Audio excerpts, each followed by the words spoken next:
Hello and welcome to another episode of Skin Like a Rhino, the podcast by Elvie, in which I, Tanya Bowler, interview some awesome women who've been breaking old taboos and new ground.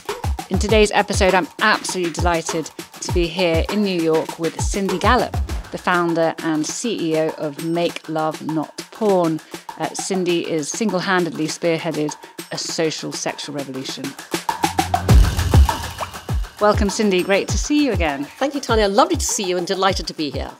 And I'm delighted too, especially talking about, today we'll be talking a lot about sex and sexuality and specifically gender issues, which is something which is so close to my heart because before Elvie, I used to work in sexual reproductive health. And you and I, having met a few times, I think it's always been a fun conversation. But maybe just for the audience who are not familiar with Make Love Not Porn, I'd love to just rewind the clock a little bit and hear, how did you end up in this space? Sure. So basically, Tanya, I have a business that is a complete and total accident because I never consciously intentionally set out to do anything I very bizarrely find myself doing now. So Make Love Not Porn came about because I date younger men.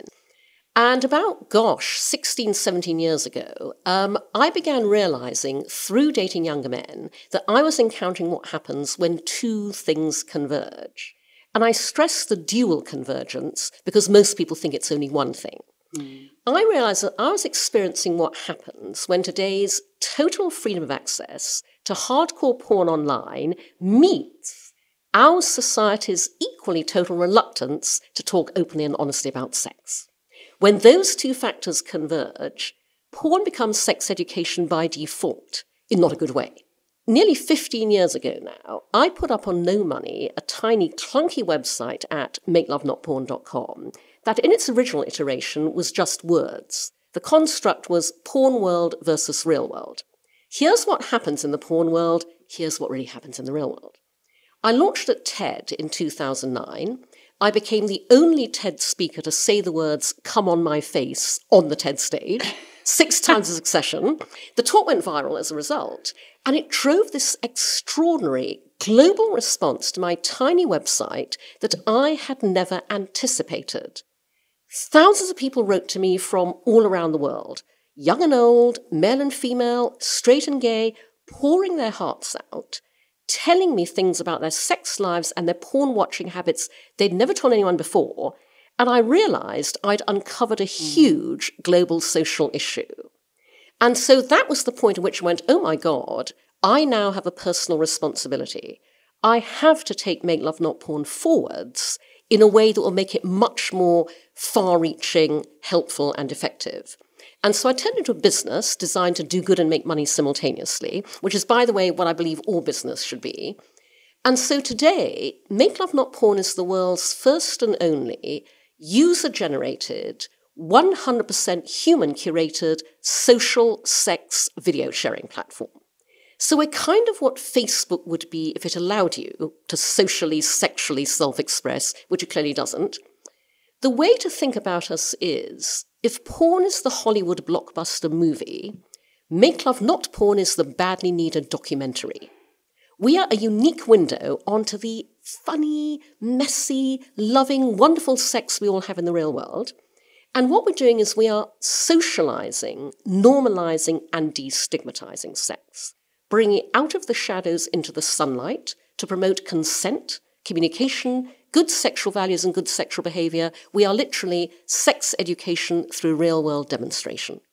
Now, I love what you're doing, because actually 15 years ago when you came up with the idea for Make Love Not Porn, I was working in formal sex education in the United Nations trying to get teachers to talk better to teenagers about sex and sexuality and actually banging my head against the wall. Because I think to your point, which is what you recognized and embraced, young people are not learning really at school. And that was why I, conceived Make Love Not Porn as a video sharing platform, because that is the only way to counter the impact of porn. And it's why I use the movie versus documentary analogy. Because people like watching movies, people like watching documentaries. And people have analogies. Yes, and sometimes you're in the mood for a movie, sometimes you're in the mood for a documentary. Yeah. You can absolutely embrace both. But just taking a step back, why is there such a gap between medias, whether it's porn or whatever it is, social media or papers or TV? why is there such a gap between media portrayal of sex and sexuality and the gender dimensions within that, and then what happens in people's privacy of their own home?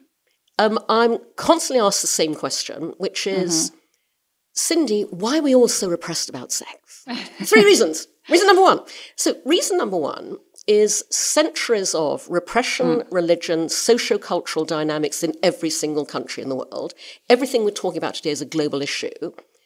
Reason number 2, the patriarchy. Because historically, every single institution, including government and religion, has been male-dominated.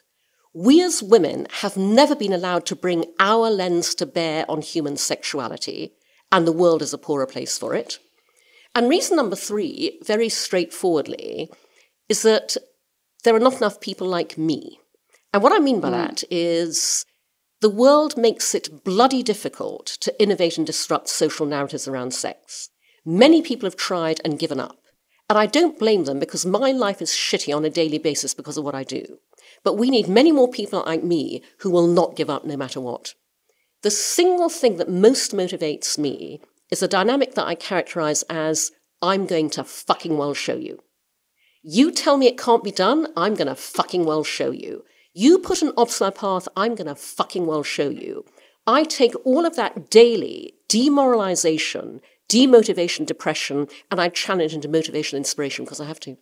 When you say you have to, you make it sound as if there's no choice, but I think 99.9% of people wouldn't do that. They would let that get them down. I mean, where does that sort of fuck you attitude come from?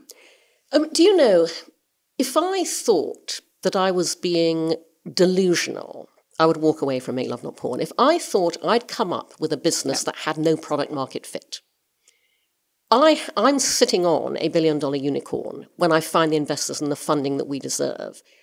As I said, I've seen every day for 11 years how we are changing the world through sex.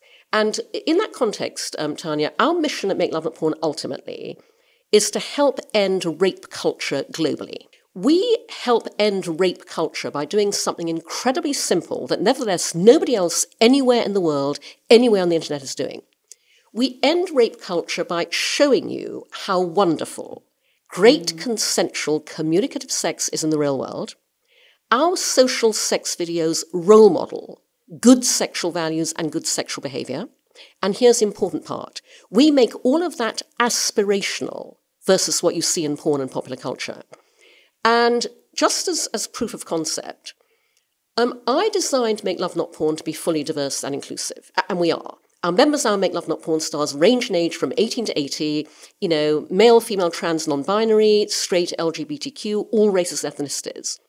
But in the 11 years that we've been going, we've observed that Make Love Not Porn is especially a revelation to men.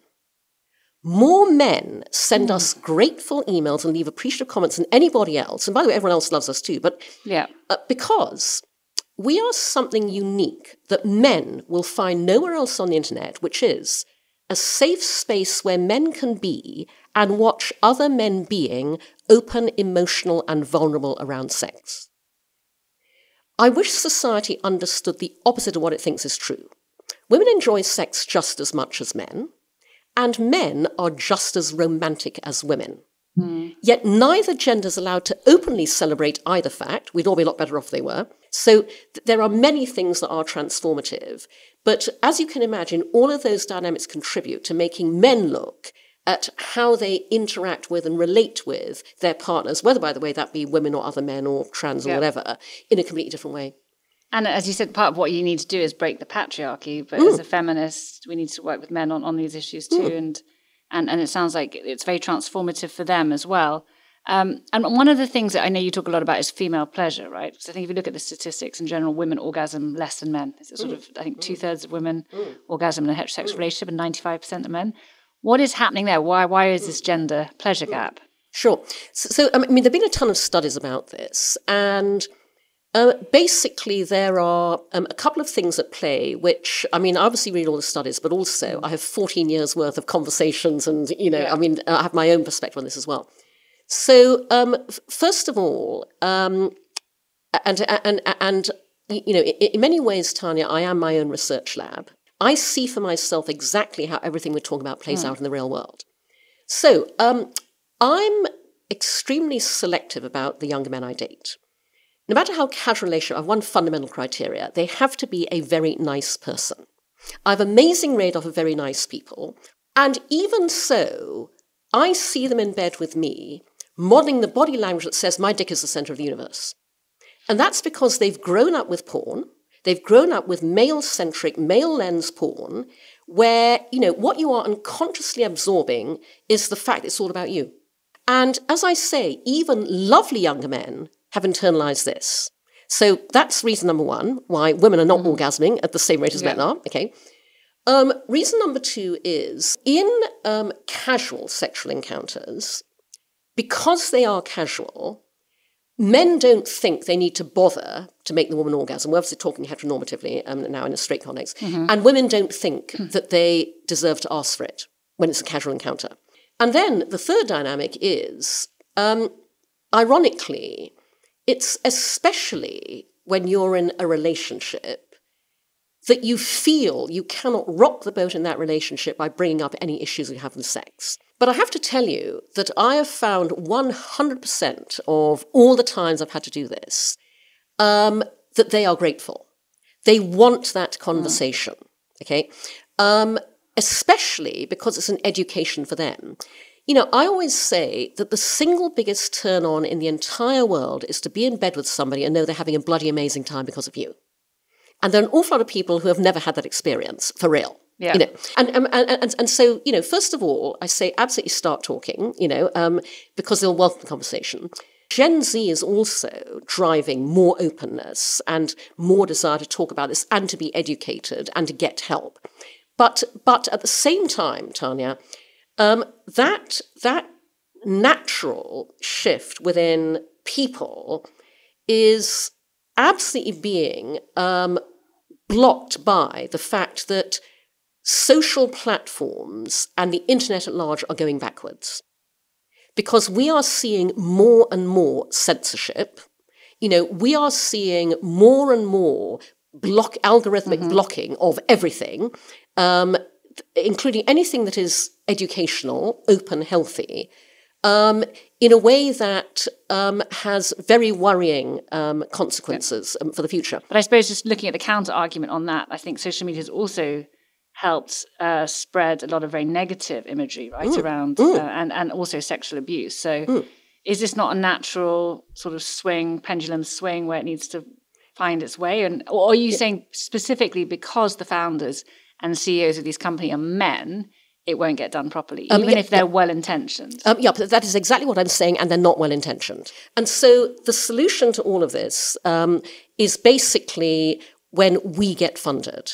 I want to build ad tech that serves ads that people actively want to watch. We as women are the primary purchasers of everything and influence the purchase, but we are constantly targeted and sold to through the white male lens. I'm going to open up this ad tech to everybody like us who is currently banned from advertising, which, as you know, is a very broad swathe of any female lens, sexual health and wellness venture, menstruation, menopause, fertility, etc.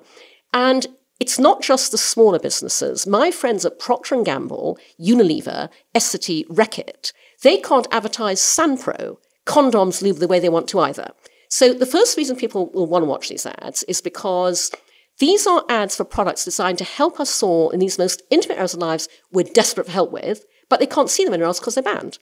So at a baseline informational level, they want to see them. But the second reason they want to watch them is because on my ad tech, you can advertise any bloody way you like. No censorship, no holds barred. And I use the term bloody advisedly because Sanpro ads, forget the blue ink on the pad, bring on the blood, have fun with it. The ads are amazing. People love them. They're going viral at the rate of knots, and we're making a shit ton of money.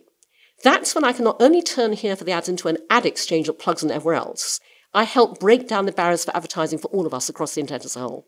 Cindy, you're incredible. Just which industry you're not disrupting. And I think something you touched upon there, which was around the user-generated content. I mean, you were so ahead of the curve on that, right? I know. And now with the ad tech, and you are right, there are so many problems with the way that those issues are currently being dealt with. And I think for me at LV, we're thinking about things always incrementally working within the system And I think I once heard you say, though, change, you've sort of given up on change within the system. Is it got to be outside? What did you mean by that? You cannot change anything from within the system. You have to change things from outside the system to get into the system. And I'll give you the perfect example of that, which is the other thing I'm raising funding for, which is what parents and teachers have asked me for since day one of Make Love Not Porn, the 0 to 18 and beyond version. So I want to build makelovenotporn.academy, user-generated, crowdsourced, curated revenue share. Because I'm not about reinventing the wheel. This is an aggregation play. I want to build the go-to global hub for the best of the world's sex education content. So the way it works is we'll build a platform for the academy and then invite sex educators all around the world to share with us their own content. Coursework materials, books, videos, comic strips. And I use educators in the broadest possible sense. Sexual health and wellness experts, therapists, anybody educating and informing in this entire area. We will curate, again, at the heart of everything we do. Human Eyes will vet every piece of content, so we've endorsed it, it's safe, etc. And we will then publish all of this content segmented by age appropriateness. So if you're a parent freaking out going, oh my God, my 6-year-old just asked this, what do I say? Here's where you will find the best. Age-appropriate tools and content to be able to have that conversation. So I see it all coming together. You're basically using the same engine, which is a democratization of education. User-generated specialists. And it sounds like you could actually use this for anything in life. It doesn't even have to be sex education. No, exactly. But there is nothing like this for sex education. So if you're a teacher of a class of 14-year-olds, here are your age-appropriate teacher materials. If you're an adult, access all areas. But the important thing, Tanya, is that the academy will be where children and young people can access sex ed without parental teacher gatekeeping. And here's why that's important. I have a friend who's a mother, and as you have to these days, she monitors her kids' browsing history. So this happened a few years ago. Her son was 8 years old, and she saw, to her horror, that on the family computer, he had Googled sex for children. So she freaked out, but did the right thing, stayed calm, sat him down, went, darling, I see you looked for this, talk me through what. This anecdote is adorable and horrifying in equal measure, because her son wanted to learn about sex. He was a child. He knew he was a child. He wanted to learn about sex in a child-appropriate way. He sweetly, innocently Googled sex for children. You can imagine what came back, utterly traumatized. And so the academy will be where an 8-year-old boy can enter his age, will only serve him age-appropriate sex ed. Some of this will be free to access because, as you will know, right now, no one goes into sex education to make money. I have friends all around the world who are brilliant sex educators. They face all the same problems I do. Their content gets blocked on Facebook, Instagram, TikTok. They're banned for advertising. Their accounts get deleted. They can't even make a living doing this. I want to change that because this is enormously valuable work. So I have 3 further agenda items for the Academy. The first is, when I build an educational product expansion, I reframe Make Love Not Porn and give it social legitimacy. That will make people look at us differently. Secondly, because we're banned for advertising, I designed the Academy to be a very effective growth engine for the core business. Because when you're 18 and over, you graduate. Sex education through real-world demonstration. And then the third agenda item is precisely what you asked about, which is, people have said to me for years, Cindy, you should go into schools. Make Love Porn should be on the curriculum. And I've always said, no, I shouldn't, because anyone trying to bring sex ed into schools comes against Parent-Teacher Association, moral panic, But again, the people keeping sex ed out of schools don't really like if they're allowed it in, they just think they're really bad. There is so much to do in the whole world of sex, obviously, But if you ask me where else I would really disrupt things, that would absolutely be in the area of age. And, I say that because we live in an extraordinary ageist society. All business is ageist. So I'm 63. I tell people how old I am as often as possible. I shout my age from the rooftops. And in fact, I encourage everyone to do that because I have the opposite of the philosophy people usually use to counter ageism, which is age is just a number. And I go, no.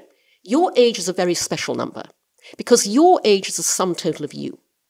Your age is the sum total of all of your life to date, all of your experience, your expertise. Your age is what makes you uniquely valuable. And so I coined the hashtag Say Your Age. I encourage everyone to do that. So last year, I took all my clothes off on video, right down to my underwear. And I did that for this wonderful series called Style Like You, which is run by mother-daughter duo Elisa and Lily. And the concept behind this interview series is it's called What's Underneath. And they interview an interview subject who sits in front of the camera. They ask questions from behind the camera. And as you answer each question, you remove an item of clothing. The idea being that you metaphorically, as well as literally, strip down to what's underneath. And they have different segments for this interview series. So I, took all my clothes off, talking about how I live my life, talking about my philosophies. And I was blown away by the response to that interview. Because in the comments on YouTube, Instagram, TikTok, the universal theme was, especially from younger women, also from young men, by the way, oh my God, I've been looking for an older female role model like this all my life.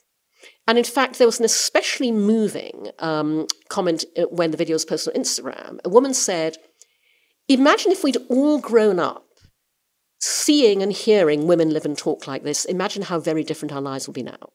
I want to reinvent aspirational culture around age. And by the way, I do a lot of consulting, speaking. I exhort my own industry, advertising, do this. But if I were to disrupt, another huge inequality, it would absolutely be ageism.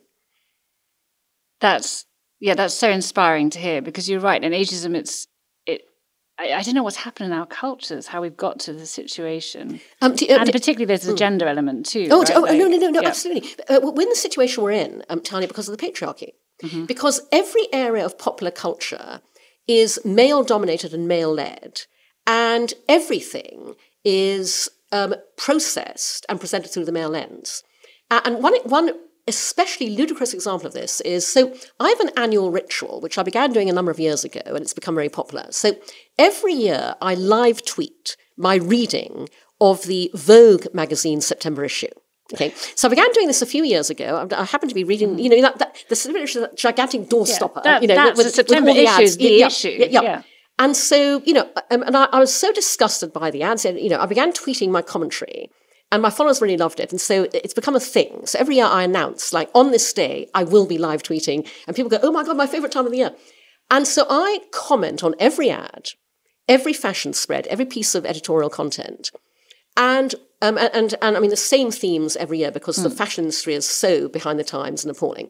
But one of the things I comment on is we are so used to seeing things presented through the male lens that we don't even notice ourselves. And so I call out the fact that in Vogue, I did this just this past September. So, to sell handbags and purses to women, okay, as a straight woman, the way to sell those to me is not to have a naked woman, presenting like a handbag between her open legs. Okay, I mean, literally, the men don't see it and we don't see it. That's how ludicrous it is that through the male lens, we are being sold handbags, purses, everything, but seductive women, naked, come hither looks, because that's what the men want, and it's become the fashion norm. It's utterly ridiculous. I'm trying to get people to see this, and because I want to see change. It's not just me. Yeah. Everybody can help change all of this. You're right. There is a sea change, but I think it is due. I mean, I think you are out there saying the things that other people don't want to say, and yet when they hear, they know that there's so much truth in what you're saying. So thank you so much, and I'm just excited to see what happens next, especially with the sex education side for young people, which is such a it's an issue which I've been nodding my head to, because I am that person you described who was trying to educate young people in schools and saw those limitations. And I just think your unique way of looking at everything is actually what's needed, right? So, and you've proved that out. So thank you so much for joining us today, and thank you for sharing what you're up to. It's been an absolute pleasure. Thanks so much for listening. We hope you enjoyed the episode.